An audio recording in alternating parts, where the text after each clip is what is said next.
I've played basketball for more than 10 years. And in the next 10 minutes, I will give you the best basketball advice I've learned. No fluff, no wasted time. Let's talk about race car. And I'm not talking Lewis Hamilton. I'm talking about a basketball mnemonic, meaning each letter in race car stands for a word to teach you how to play your best. The race car concept is something that you can implement today and show an elevated understanding of the game. I wish I knew this sooner. Let's go through each letter. R, race the ball up the court. You should never walk the ball up the court unless you're managing time strategically. At least jog the basketball up the court. It forces the other team to play at your pace. And for all the guards out there, racing the ball up the court is essential to playing in college. Do not rush. Race the ball, but do not let the defense speed you up. A, arc to arc. Make it a habit to get the ball from one arc to the other with the pass or the dribble. Base your game on habit. Bring the ball up the floor at a speed that makes the defense uncomfortable and take control of the disorganized defense. Secondary fast break opportunities will start to show up more in your game, especially since most high schoolers are not ready for that style of play. If you want an example clear as day for the arc to arc technique, just watch the 2016 Golden State Warriors. C, control. A sign of an experienced basketball player is their level of calmness on the court. When the defense throws everything at you, how do you react? Do you control the situation or do you let it control you? Stay in control of the game. E, eagerly hunt the paint. Get into the lane. Hunt the paint. Always look for opportunities to get into the lane. Something that college coaches look for is players that can get consistently 2 feet in the paint. C is cleverness. Be deceptive. Use pump fakes and dynamic jump stops. Don't be predictable. Pretty self-explanatory. A is Arums. Peek at the rim. Use pump fakes. Get the defender in the air. R, reminders. Keep your opponent guessing. Don't play not to make mistakes. Make a habit to pump fake and peek at the rim to get the defender to jump. Give reminders to your teammates before they are needed. It's an overlooked skill. Be proactive. If the only way you lead is by example, then you are a poor leader. Last fall, I had a college coach watching one of my games, and he gave me some feedback on what I should have done differently. Some of those things he said are outlined within the race car mnemonic. At the time, when he came to my game, I had never heard of the race car method, so I didn't show I was ready for the college level. And I never heard from him again. So the lesson that you can take from that is, if you dial in on the race car method, college coaches will take interest in you. But if you don't, forget about it. Now that's the race car method. But knowing how to play isn't enough if your mind isn't right. So let me show you the mindset that actually changed my basketball career. Have you ever walked to the basketball court, put your shoes on, and then realize you have no clue what you're doing? Click the top link in the description and get access to my no fluff basketball training programs for shooting, passing, ball handling, and finishing. Or get all 4 training programs for less than the price of 2. What you will get is simple workouts that work. You'll improve at the game of basketball if you do them. I am not making any promises I can't keep. Top link in the description. Ever since I was a young kid, I always pushed the boundaries of what was possible in my little square world in the backyard. I made mistakes, and I tried again and again. I wasn't afraid of messing up. I was afraid of never trying. But as I got older, I began to lose my way. I started to look at mistakes as something to be afraid of. And unfortunately, high school basketball can reinforce that belief. You make one mistake, and if you're not one of the main starters, you get benched. At some point, everybody reaches what I call a breaking point. Hey man, it's 5:15 in the morning. I'm out here, about to get some work in before school. I haven't been doing too well in these games, so I have to change that, and this is what I need to do. So I'm tired to say anything, but I know this is what I need to do if I really want to succeed. And look, I'm going to do anything I can to succeed.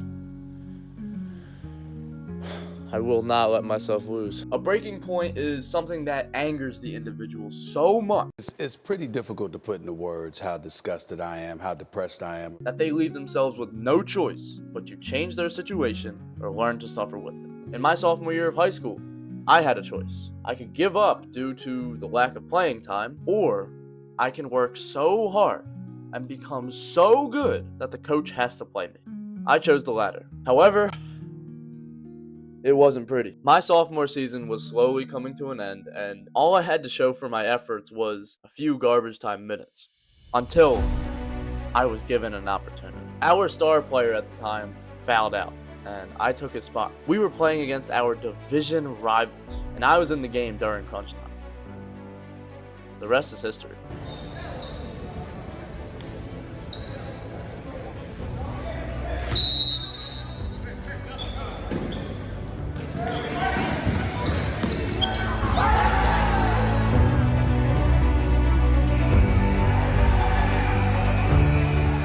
That buzzer beater defined my sophomore season. I failed, and failed, and failed again. But then I succeeded. This inspired me to create a quote for myself that I still carry with me to this day. I can never fail if I never quit. As y'all know, I am very big on having a strong mindset.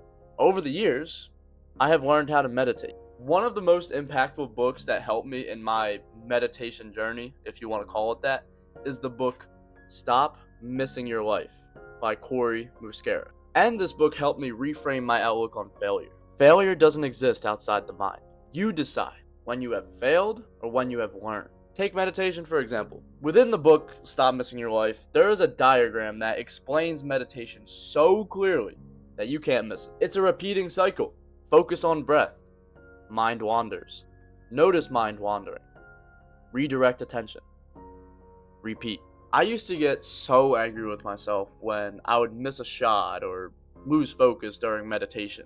But once I read that, I realized every mistake is one step closer to redirection. Humans are adaptive beings. We make mistakes and we adapt. But we sometimes get stuck in trying to be perfect, so we actually never try at all. Cory also wrote in the book that curiosity is the opposite of fear. If your curiosity of what you can achieve outweighs your fear of failure, you can succeed.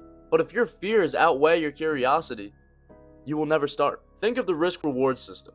We are smart. We don't want to put ourselves through pain if we don't think it's worth it. So instead of saying, I will train 3 hours a day for the next 3 years so hopefully I can get a spot on the varsity team, say this: I will train 3 hours a day for the next 3 years so I can be the MVP of my team. That should motivate you. What if I could actually do that? Now that I just told you to dream big and everything, you might have some motivation right now, which is good.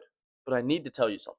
Your basketball journey is not like the movies. You don't get a training montage that fast forwards 3 months to the tune of your favorite song. Running in the pouring rain or the cold snow won't change your entire story arc. Growth is in the mundane. Those quiet early mornings in the gym. Hey, good morning. It's 5 o'clock in the morning again. And hey, good morning. It's 5 o'clock. Well, 5:30-ish. But hey, good morning. As I'm recording this video, I'm 17 years old. Wow. 17 years old. Time flies sometimes, you know? But hey, I mean, even though it's my birthday, that doesn't change anything. I can't get complacent because I really haven't earned anything. But through it all, you might find yourself questioning, is it all worth it? And it is in those moments where most people quit. They let those walls stop them. But if you keep going, if you persist, you will find those walls in your mind were just closed doors that you needed to wait for them to be open. Oh, the ball gets away. Who's going to have it? GCIT will hang on to the possession. It goes to Stanwood. Stanwood inside. They'll get the shot off. It's gone! Unbelievable! Boston calls the timeout, but will they get it? Unbelievable! Unbelievable! A double contest shot from Hammond! Hebrews 11:1. Now faith is the assurance of things hoped for, the conviction of things not seen. You must have the faith to search for things that are seemingly not even there. And that is where you will find success. Steve Jobs defied the odds and created a computer in your pocket. Henry Ford revolutionized production speed with the assembly line. Thomas Edison failed over 1,000 times in inventing the light bulb. They created something out of nothing. What's going to be your something? If you want to learn how to get ahead of 99% of high school basketball players, click here. But as always, keep God first. Stay blessed, bro.